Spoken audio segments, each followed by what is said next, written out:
Buenos días de nuevo.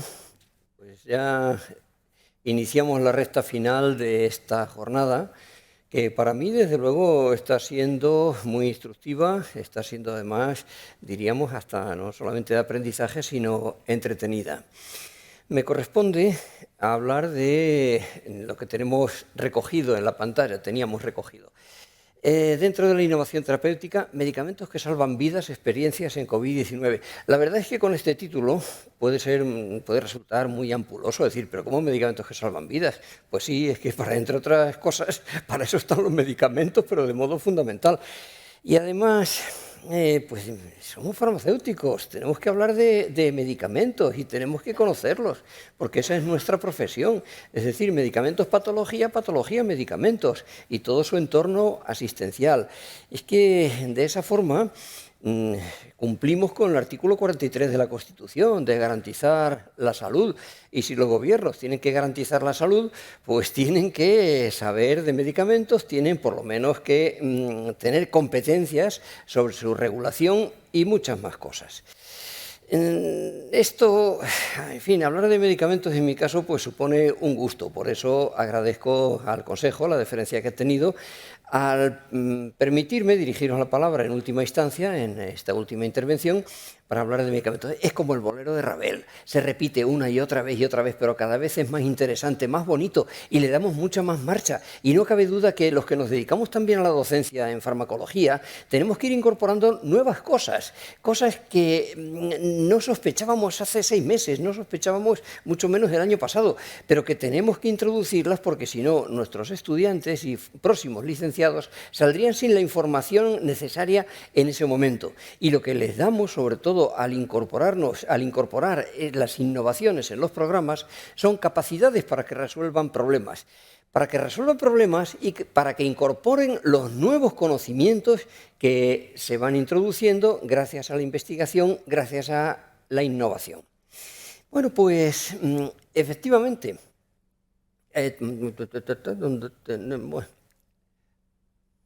no lo veo, aquí.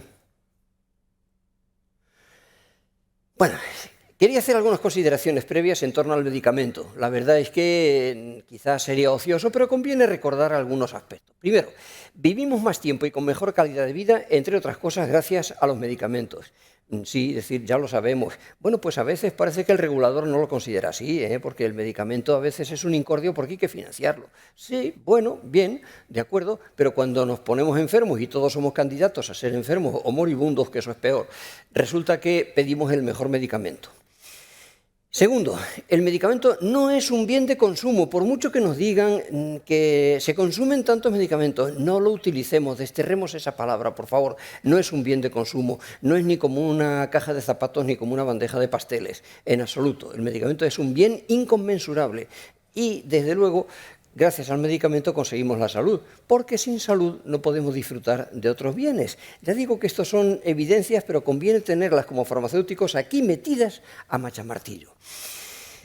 Los medicamentos innovadores sabemos que en su gran mayoría últimamente van al hospital. No quiero entrar en esa polémica ahora mismo, porque no es el motivo de la conferencia. Podríamos entrar, porque desde luego hay medicamentos que no pintan nada en el hospital. Es decir, medicamentos que el paciente tiene que ir a hacer cola para recogerlos, tiene que después llevárselo a su casa y además el día que le den cita. Y cuando se los lleva a su casa se lo administra en su casa porque no tiene ninguna reacción adversa. Esos medicamentos no pintan nada en el hospital, sinceramente lo digo a mi juicio. Pero bueno, dejémoslo estar. Así están las cosas por unas condiciones que pueden ser económicas o por las razones que sea. Se introducen en el hospital. Pues bien, el farmacéutico, hablando en román paladino de la calle, tiene que conocerlos, igual que el médico de primaria. ¿Por qué?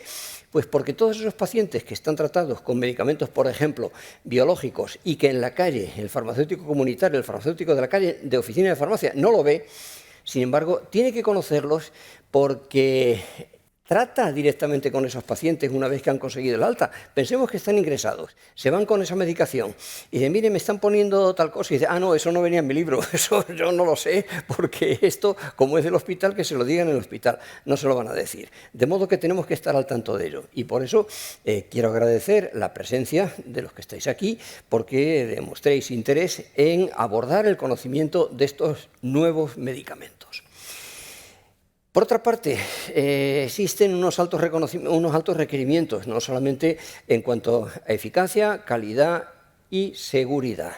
La seguridad, desde luego, cuesta muchísimo. Por supuesto, las otras dos cuestiones también. Y, en definitiva, que poner un medicamento en el arsenal terapéutico ya ha pasado de promedio los 2.400 millones de dólares. Y no es una cifra que me he equivocado, son 2.400 millones de dólares.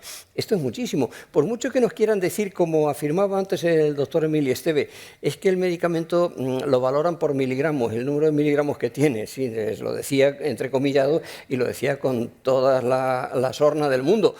Bueno, desgraciadamente el medicamento cuesta porque es seguro, tiene calidad y encima bueno, es eficaz. Pero claro, por todo ello, por estos altos costes, el medicamento se ha convertido, todo el tema, todo el entorno del medicamento, se ha convertido en un asunto sociosanitario. Es decir, cuando explicamos el medicamento no podemos prescindir que va dirigido a una persona, que va dirigido a una sociedad, que esa sociedad, según nuestro sistema de salud y el de la mayoría de los países europeos, pues ese medicamento se trata de que esté financiado, se trata de que lo tengamos a disposición, se trata de que tengamos acceso, en definitiva, a ese medicamento.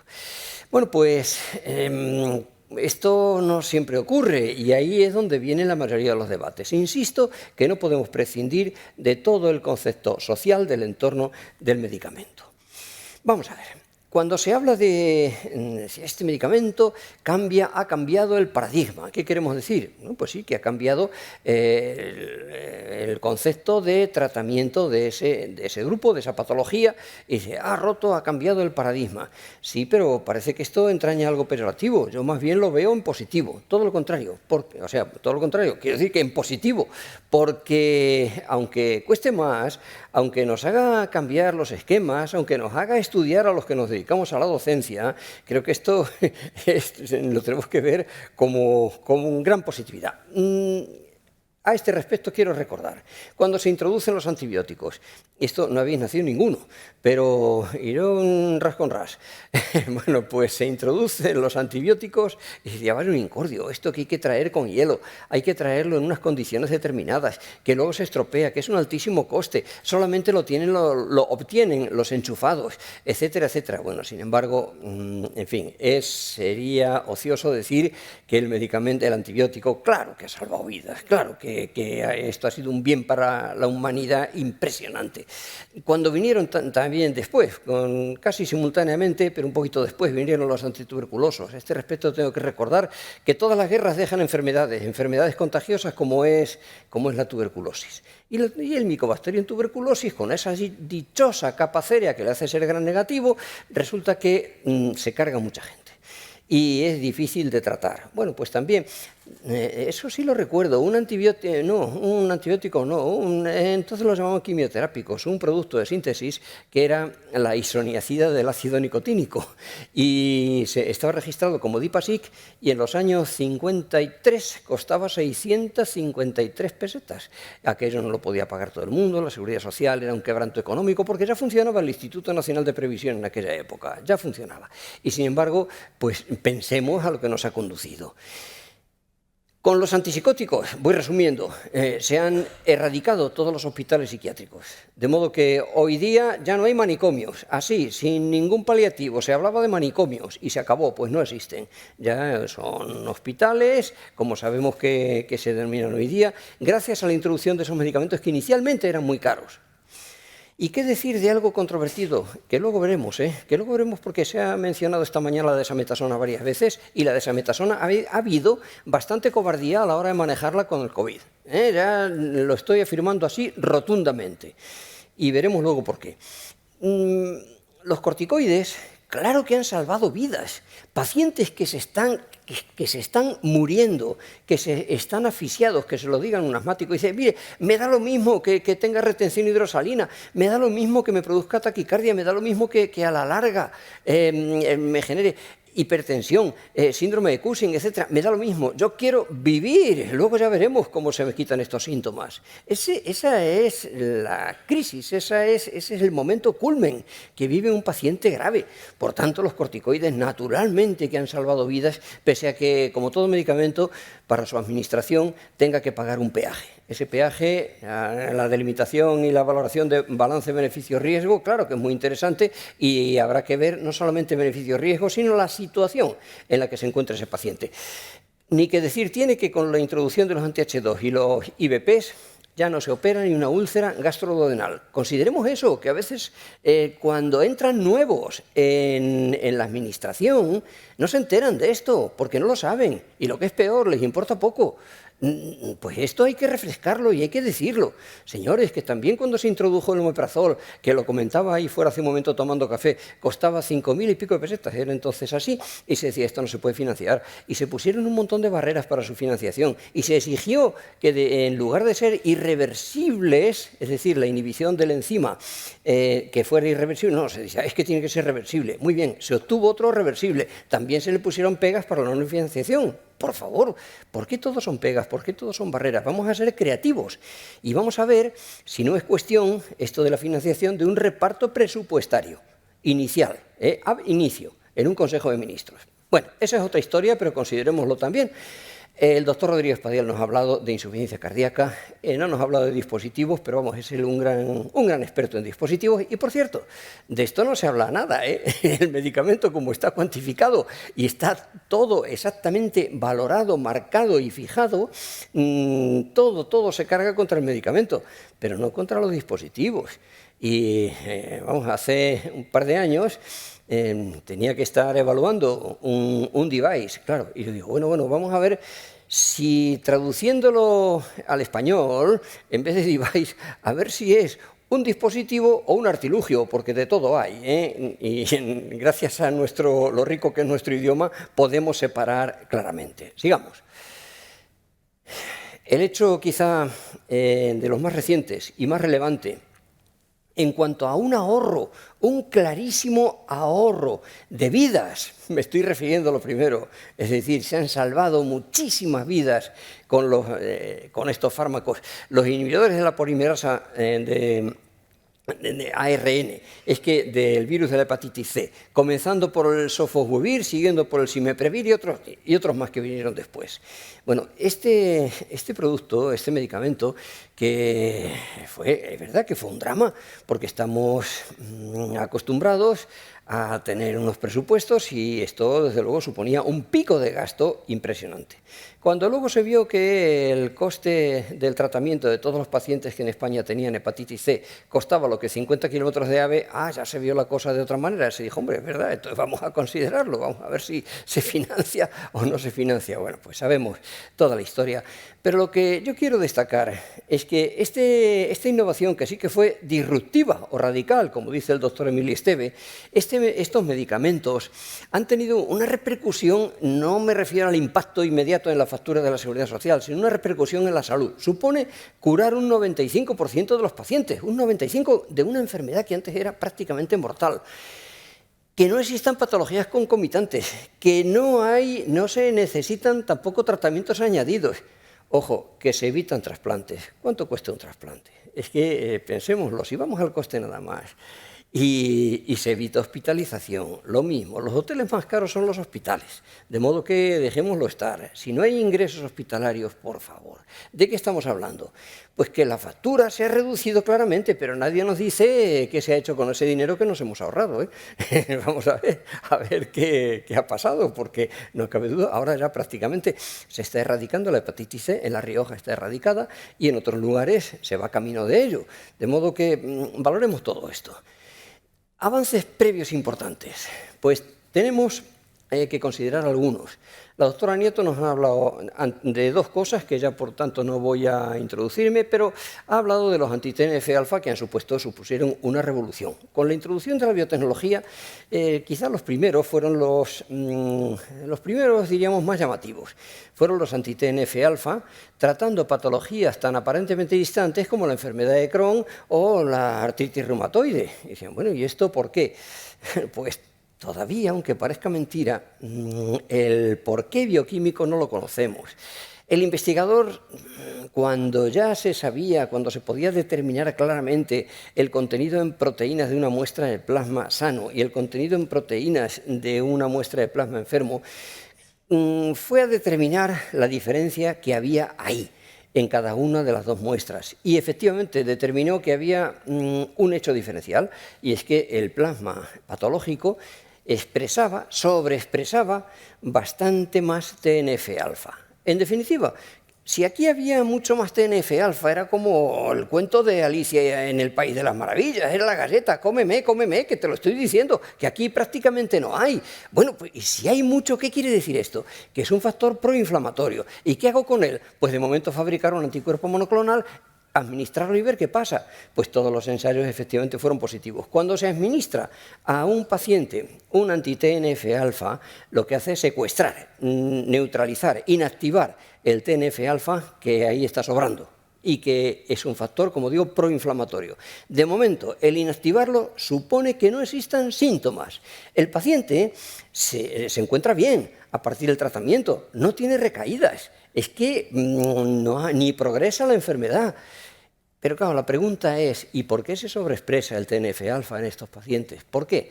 Ya sabemos que hay rutas bioquímicas comunes y por eso las patologías que decía aparentemente distantes luego no lo son tanto, porque utilizan la misma ruta bioquímica, luego al final se separan.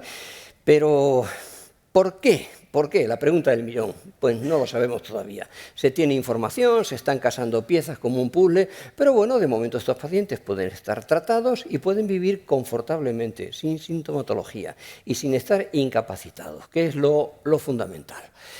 Pero el atractivo tan enorme de la biotecnología no quiere decir que olvidemos ya las moléculas pequeñas, porque recuerdo que en cáncer los INHIB, es decir, los inhibidores, en este caso de tirosinquinasas, vamos, si hablamos de tumores para abreviar, tienen que ser moléculas pequeñas, moléculas de las que nos preguntaban en los exámenes. Y tenemos estructura química de, y teníamos que representar todos los bencenos, todos los grupos. Bien, ¿por qué tienen que ser pequeñas? Pues porque tratan de inhibir una enzima, y esa enzima se inhibe por una interacción en el centro activo, y el centro activo no está ahí precisamente en la superficie de la proteína. Tiene que ser accesible, tiene que llegar, tiene que ser una molécula pequeña, pero de diseño, para evitar que tenga interacciones en ese tortuoso camino hasta que llega al centro activo. Bueno, pues bien, coexisten, pero bienvenida sea. En cuanto a la inmunoncología, cuando creíamos que no sabíamos ya todo esto, resulta que vienen los anti-PD1 y los anti-PDL1 y se nos han complicado la vida. Sí, pero lo que le ha facilitado al paciente, sobre todo al paciente que tiene un tumor, es que tumores que no son abordables quirúrgicamente son susceptibles de ser tratados con estos productos.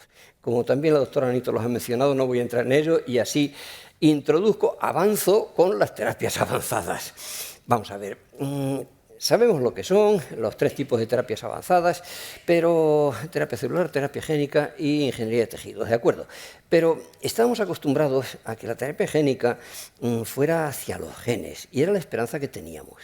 Pues no, fue un error, porque el manejo con el ADN suponía interaccionar y fastidiar otros genes, que no daba resultado. Y entonces ha habido que ir por otros caminos distintos. Como es el caso de lo que vamos a ver, lo tenemos en verde, las células CAR-T, la terapia CAR-T, que tal y como indico en la diapositiva es una revolución terapéutica, pero con complicaciones de las que hemos aprendido y que luego las vamos a aprovechar para el tratamiento de la COVID.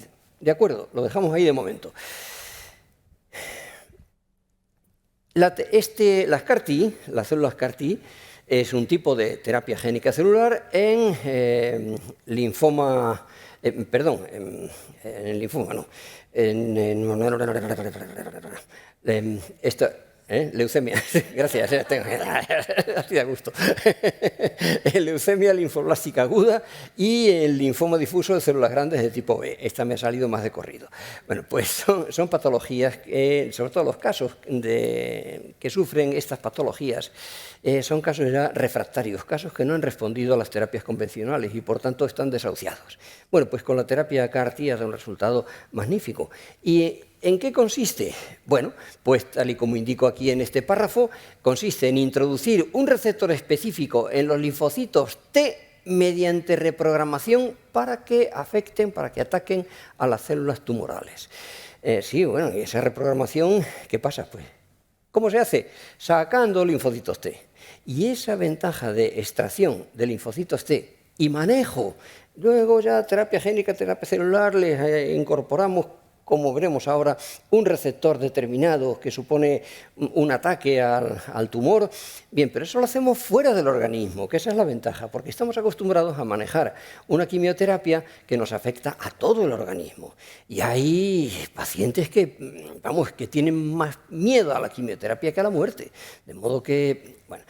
Pero no olvidemos, complicaciones. Esta diapositiva ya es algo antigua, porque, en fin, creo que es sugerente, conviene tenerla en cuenta, porque el tema de los niños sensibiliza mucho. Y es verdad, no se trata aquí de que viene el lobo, no, sencillamente que esta niña salvó la vida, es decir, yo lo veo en plan positivo. Es decir, fue tratada con un medicamento y salvó la vida, y esta fue la primera, en la Universidad de Pensilvania.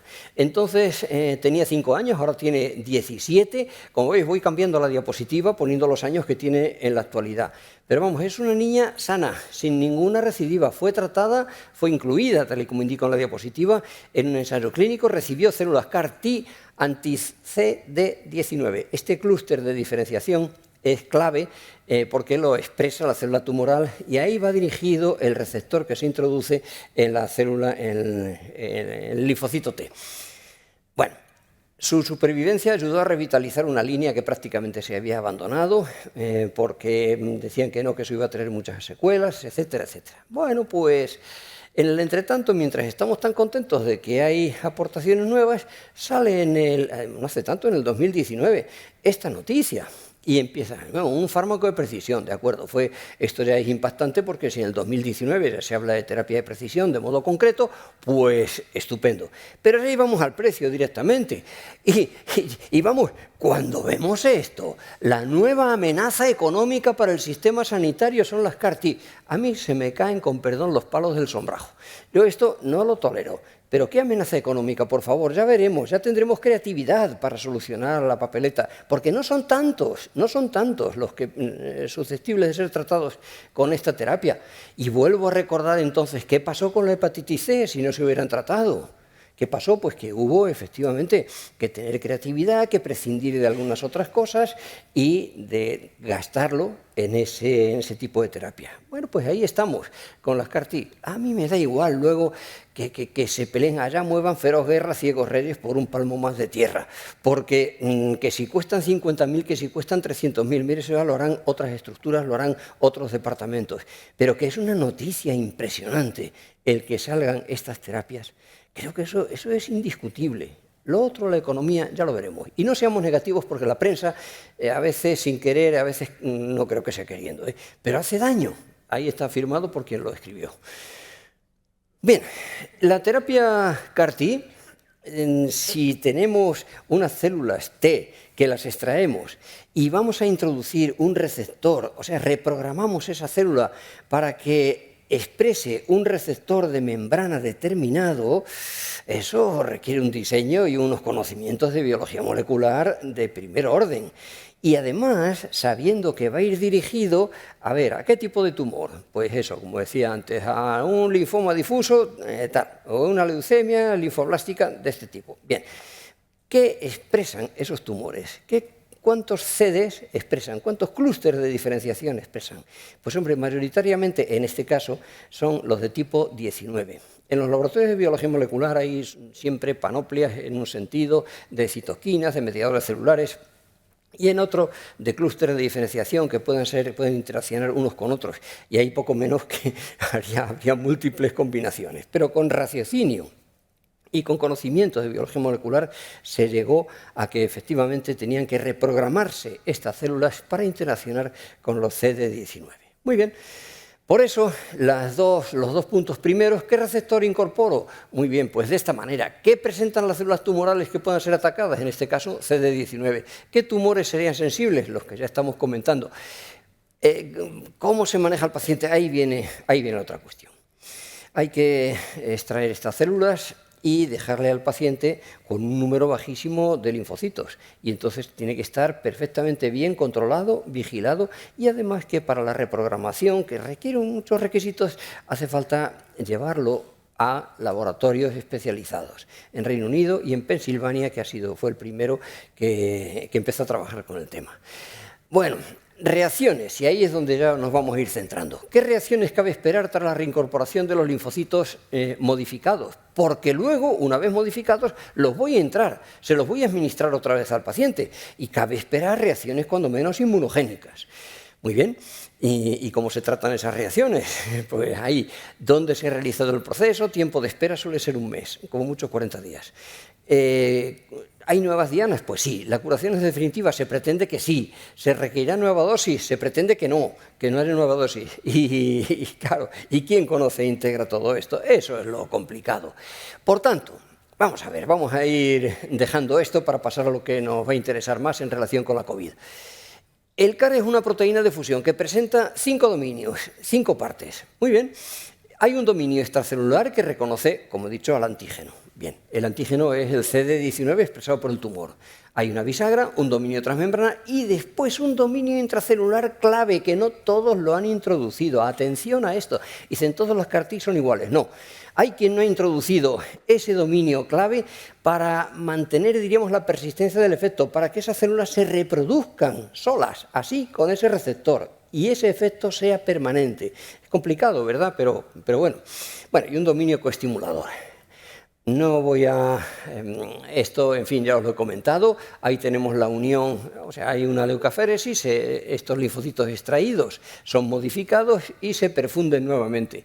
Y al perfundirlos tenemos que este receptor este receptor quimérico se une con el antígeno, con el CD19 de la célula tumoral y se la carga. Muy bien, hay una explosión de células tumorales y esa explosión condiciona muchas cosas. Condiciona una serie de efectos adversos primero, síndrome de liberación de citoquinas. Esto ya va sonando, ¿verdad? Y lo vamos a ir relacionando con el COVID-19. Bien, después toxicidad neurológica, esto ya en menor grado. El síndrome de lisis tumoral, este sí que es importante y es muy fastidioso, porque la cantidad de potasio que vierte, la cantidad de porqueriatos que tienen los tumores, esos pasan a sangre. Y los macrófagos tienen que funcionar a tope para poderlo eliminar, para poderlo barrer. Pero sobre todo vamos a fijarnos, para ir avanzando, en el síndrome de liberación de citoquinas. Fijaos que hace subir la ferritina y también la PCR. No la PCR como...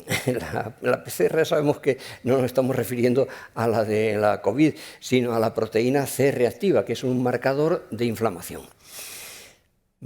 Este síndrome de liberación de citoquinas consiste en lo siguiente, en la liberación. Fundamentalmente nos vamos a fijar aquí en la liberación de interleuquina 6. No funciona, pero lo señalo con el dedo. La interleuquina 6 fundamentalmente es el mediador celular que más se libera y que produce una reacción inflamatoria. Bueno, pero también esto lo acompaña un cuadro clínico, porque, a ver, el paciente, ¿qué es lo que percibe? ¿O qué es lo que percibe su familia? Pues percibe fiebre alta persistente, taquicardia, hipotensión, mialgia, fatiga, náuseas, disnea, hipoxia, etcétera, etcétera, etcétera. Y esto nos va recordando a algo que conocemos. Aquí, con las CAR-T, sobre todo parece cuando hay tumores, se pretende, se cuida el que no se administren corticoides, porque inhibiría la reproducción de estos linfocitos ya reprogramados, y esto no nos interesa. Bien, tratamiento, ¿cuál se puso? Tocilizumab, fundamentalmente tocilizumab. El simtuzumab también, pero no se le manejó, no fue manejado, no se maneja tanto ni muchísimo menos. Pues porque son antiinterleuquina 6. ¿Y por qué el tocilizumab se sabía que era antiinterleuquina 6? Anda, porque ya existía ese medicamento, era el Ro-Actenra fabricado por Roche y era útil en artritis reumatoide. Aquí vamos a lo de la ponencia del doctor Emilio Esteve. Pues sí, un cambio de indicación. Bueno, como en este caso hacía falta, inmediatamente se emitían las autorizaciones para uso compasivo y se acabó, se empezó a utilizar en este sentido y bien, adelante, pero irrumpe la COVID-19 y viene, se sabe que cursa con unos síntomas, que la enfermedad tiene o puede tener distintas fases, fundamentalmente dos, que hay una alta mortalidad en la fase 2, en la fase respiratoria, en la fase de inflamación, en la fase neumónica, que hay un síndrome de liberación de citoquinas, que es quien produce ese síntoma capital, ese síntoma importante y que hay que atender. ¿Que hay un paralelismo con los síntomas de la diapositiva anterior? Claro, claro que lo hay. ¿Por qué? Porque los efectos que se produce con la COVID-19, sobre todo en esta segunda fase, son calcados a lo que veíamos antes. ¿Y con qué lo tratábamos? Con tocilizumab. Bueno, ¿y por qué hubo pasividad? ¿Por qué no se trataba con tocilizumab? Pues sencillamente, y perdón que lo diga en plan castizo, porque a la gente le estorba lo negro. Nadie quiere leer, nadie quiere estudiar, porque eso estaba recogido en la literatura, y eso costó muchísimo trabajo convencer a algunos clínicos para que lo manejasen, para que tratasen a esos pacientes con estos anticuerpos monoclonales. Si había un paralelismo, claro, pero es que no solo eso, aquí pongo al final posible tratamiento, pues sí, pues claro que lo vamos a ver. No solamente eso, y antes de llegar a esta línea de los corticoides, lo voy a decir. ¿Por qué en un proceso neumónico que era atípico, que no había fiebre, perdón, había fiebre de otra índole, pero no por esa neumonía? ¿Por qué no se trató a los pacientes con corticoides de entrada si era un proceso antiinflamatorio? Es más, aunque un proceso inflamatorio, quiero decir, es más, aunque hubiera fiebre, aunque hubiera infección, lo primero es salvar la vida, lo primero para ese paciente. Y no se utilizó, es que no está la indicación. Óigame, un corticoide no es un inmunosupresor, pero esto no es una exaltación de la inmunidad. ¿Pero de qué estamos hablando? Un proceso inflamatorio. ¿Y qué es un proceso inflamatorio? Un proceso en el que la inmunidad se activa y produce todos esos síntomas. Como una defensa perversa del organismo. ¿Estamos de acuerdo en esto? Yo creo que era evidente, y sin embargo el que más o el que menos no quería prescribir desametasona, ni quería utilizarlo. Digo, pues a mí que me lo dieran, sí, yo sí lo hubiera querido, pero de verdad, no sé si me ha quitado esto o no, de verdad que hubo muchísima reticencia al principio. Bueno, en definitiva, si damos un repaso a esta lista que tenemos aquí, quería referirme a que en la lista de medicamentos esenciales de enero del 2021, que en los esenciales fue la última, sí que figuran tocilizumab y siltuximab y sarilumab. Pero en la lista que se ha mandado recientemente, que se ha publicado recientemente el propio Ministerio, en la lista de medicamentos estratégicos a los que se ha aludido esta mañana, esa lista es mucho más grande.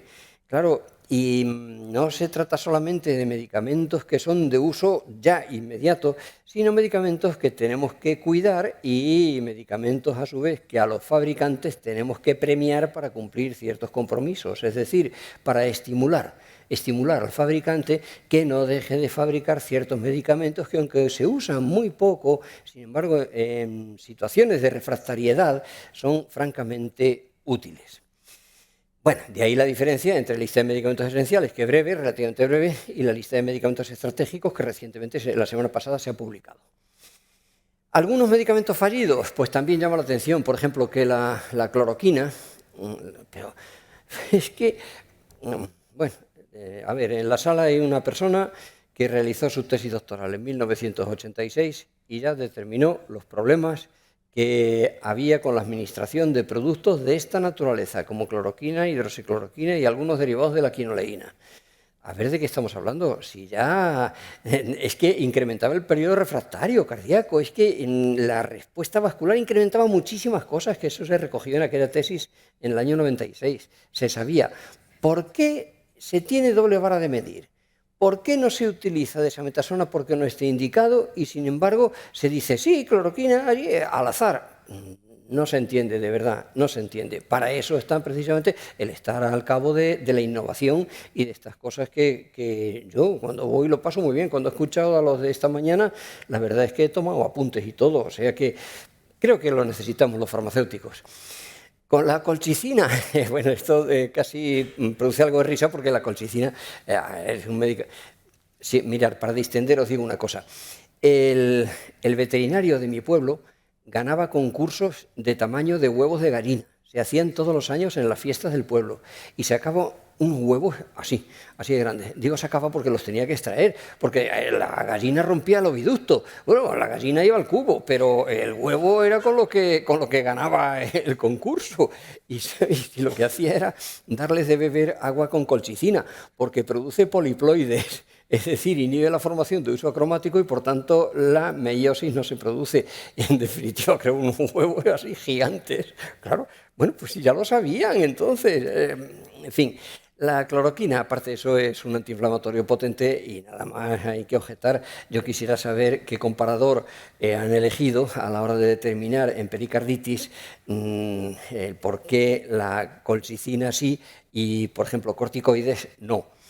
Por ejemplo, en gota puedo decir que va infinitamente mejor un corticoide a la dosis adecuada que la colchicina y encima no da diarrea. Pues mira esta ventaja. Esto no lo pone en ningún sitio, pero el que desgraciadamente tenga crisis de gota lo puede constatar lo que estoy diciendo. Bueno, ni que decir ivermectina, antivíricos, pero ojo, hay tratamientos directos que menos mal que ya se han conseguido.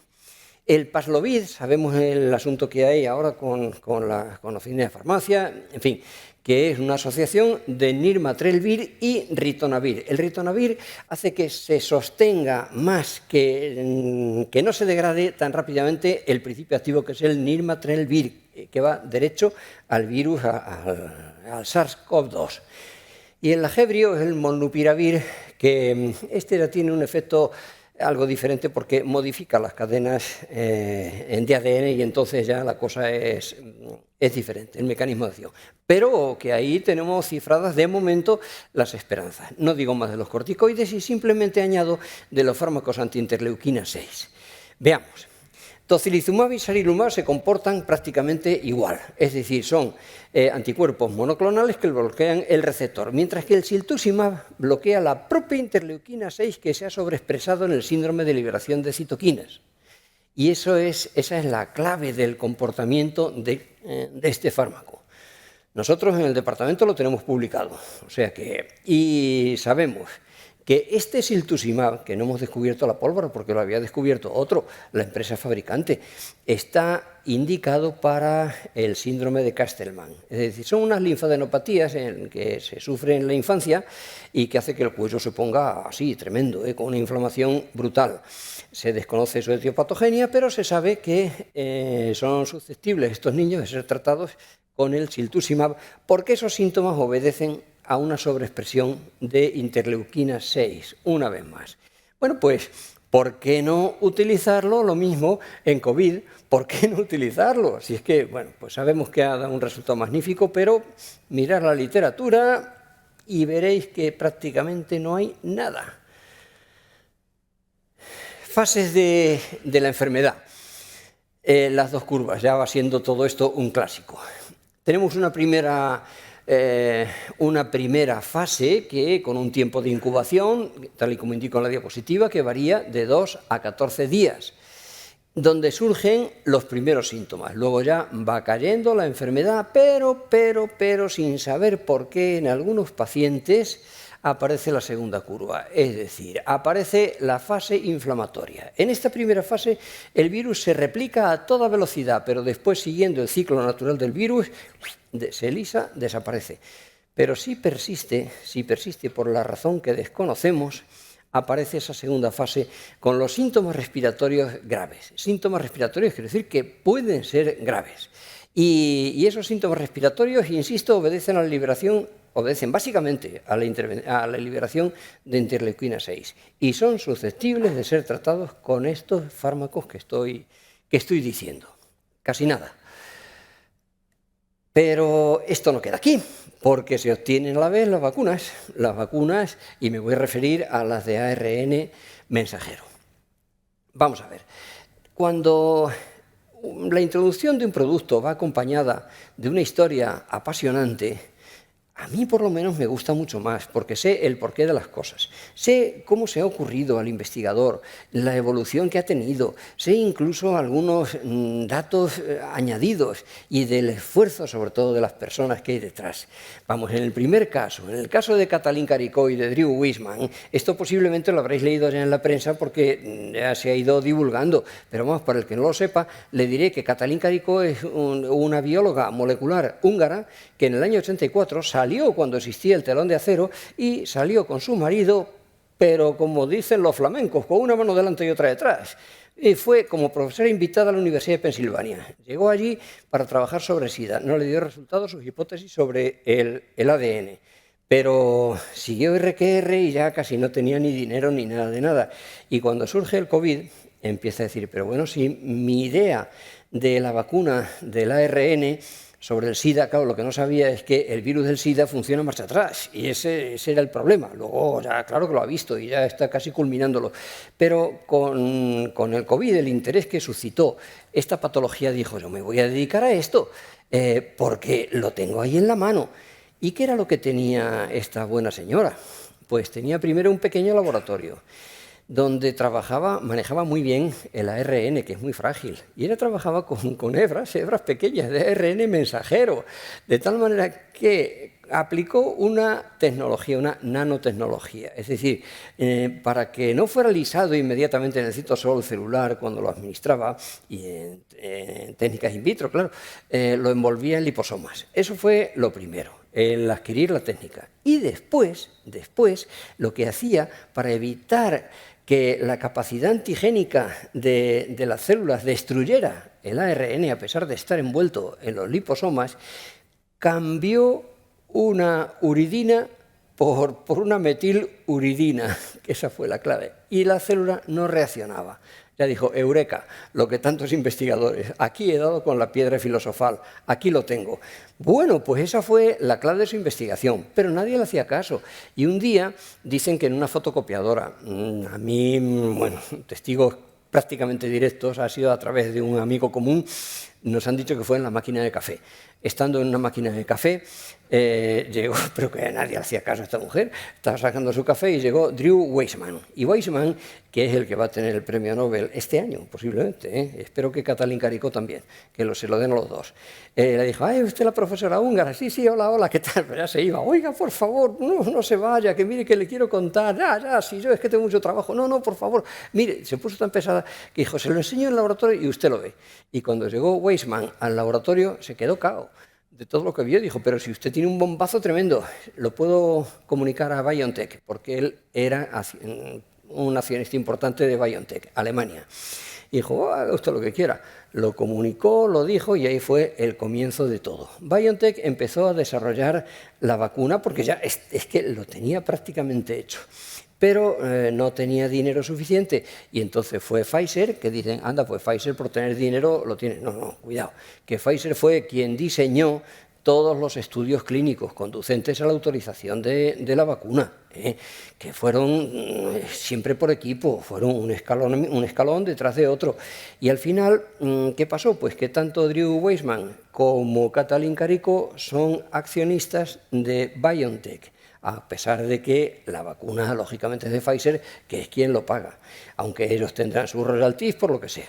Bueno, pues ahí vino la cosa. Y Juan Andrés, de Moderna, ya sabéis que Moderna de modo y RNA, alude al RNA en su denominación, Este hombre fue un alumno de nuestra universidad de Alcalá de Henares, un farmacéutico que tuvo una carrera brillantísima. Le ficharon de Lilly, aquí se marchó a Alcobendas, a continuación se marchó a Indianápolis y allí empezó a trabajar en lo mismo que Katalin Karikó. Lo que ocurre es que de modo paralelo, hasta que empezaron a ver las publicaciones y contactaron. Y entonces fue en el momento, perdón, ya él, Juan Andrés, se había ido a Novartis, a ocupar la dirección científica de Novartis en Basilea. Y allí ya contacta con Katalin Karikó, se dicen las cosas que tienen y tal. Bueno, pero yo manejo en esta proporción, tú manejas en esta otra o tal. Y en eso que ya Katalin Karikó le dijo, mira, me están llamando de BioNTech y entonces tengo ya que guardar confidencialidad. De modo que, mira, vamos a trabajar en plan paralelo, como amigos nos llevaremos bien, nos felicitaremos por nuestros éxitos y se acabó. Y esa es la historia, son historias bonitas, historias apasionantes. Juan Andrés me consta que ha estado prácticamente en la ruina, porque invirtió muchísimo dinero en su investigación. Y ahora, claro, se está resarciendo. Dice, es uno de los principales capitales. Y pues mira, se lo ha ganado, la verdad, porque él estuvo, como digo, en la miseria. Bueno, y es todo esto que tengo en la diapositiva, pues ya lo he ido contando. Una vez más, la farmacia galénica, que a veces no la valoramos, no es suficientemente reconocida en su justa dimensión. La nanotecnología, por simple que parezca, soluciona muchos problemas como este que estoy indicando. Y lo de uridina por metiluridina lo he comentado. Voy terminando ya. Y de aquí no voy a únicamente, hombre, el colofón, el ARN mensajero, ojo que estamos hablando de ARN mensajero, ya puede llevar las instrucciones de montaje de una proteína del coronavirus, de la proteína Spike, de la proteína espiga. Bueno, pero es que esto es susceptible de ser utilizado en otras patologías.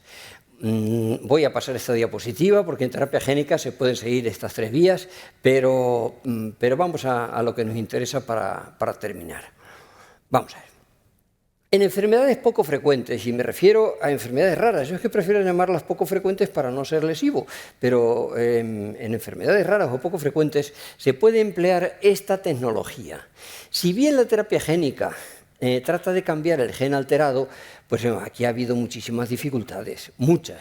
¿Por qué? Pues es difícil, muy difícil y con alto riesgo. Pero lo que se hace habitualmente en estos casos de enfermedades raras, si no es posible la terapia génica anterior, se busca paliar el síntoma. Y para eso, si falta una enzima, se le administra. Pero claro, lógicamente hay que saber la enzima que falta y por eso es el diagnóstico. El diagnóstico es la pieza clave. Pero, vamos a ver. En segundo lugar, se puede administrar ya no ARN mensajero, sino que ya existen otros tipos de ARN, que puede ser ARN de interferencia, le ponemos la P porque es pequeño, de P de pequeño, el ARN de interferencia tiene que ser pequeño porque además si se le deja es que desaparece en muy poco tiempo. Una vez que ha ejercido su función, el ARN es lisado en el citosol. Y, por ejemplo, pongo en plan paralelo dos medicamentos que ya están introducidos en terapéutica. El primero, Patisiran, registrado como Onpatro, que se le dio un accesit, me parece, Carlos, se le dio el accesit en Premios Panorama, en neuropatía por amiloidosis hereditaria por trastirretina, por el acúmulo de esta proteína de forma anómala, bueno, que produce esos síntomas, una neuropatía. Bien, fue un avance impresionante. Si se evita con ese ARN de interferencia, si se evita la sobreexpresión de esa proteína quincordia. Así, vamos, grosso modo.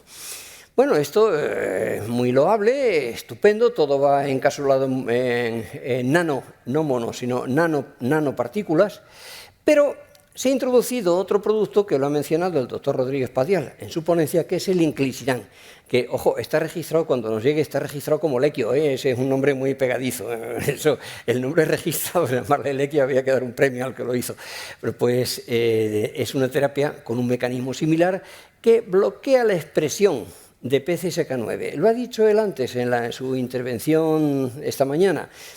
No es que sea un anticuerpo monoclonal que bloquee la PCSK9, sino que evita la expresión de esa proteína que destruye a su vez los receptores periféricos hepáticos de colesterol LDL. De modo que esto hace bajar la colesterolemia tal y como él ha dicho. Y no solamente que baje la colesterolemia, sino que lo fundamental es que salva vidas, claro. Y además, no solo eso, sino, bueno, y que baja, por supuesto, el colesterol a unas cantidades. Él se queda muy prudente hablando de 60 miligramos de cilitro. No, sabemos que hay pacientes que están en 25 miligramos de cilitro, de LDL, que esto es mucho, y sobre todo para los que están en prevención secundaria. De modo que hay que ver de qué estamos hablando.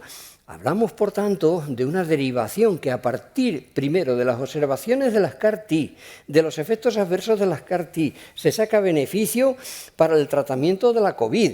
Y a continuación, después que se introducen las vacunas de ARN mensajero, decimos, ¿por qué no utilizar ese otro tipo de ARN de interferencia o de transferencia para estas patologías en las cuales no hay, por el momento, tratamiento? Bueno, pues ahí estamos. Ahí estamos. Este es el tema, esto es el no va más, pero atractivo a tope. Lo que ocurre es que a los profesores de farmacología nos han hecho polvo porque nos están haciendo estudiar de lo lindo y cambiar nuestros programas en un 40% por lo menos. Así que lo dejamos aquí. Muchísimas gracias por vuestra atención y ha sido un placer. Ahora vamos a, seguramente, nos veo, ahora sí, subimos para cerrar esta jornada. Y nada, encantado de haber estado con vosotros. Muchas gracias.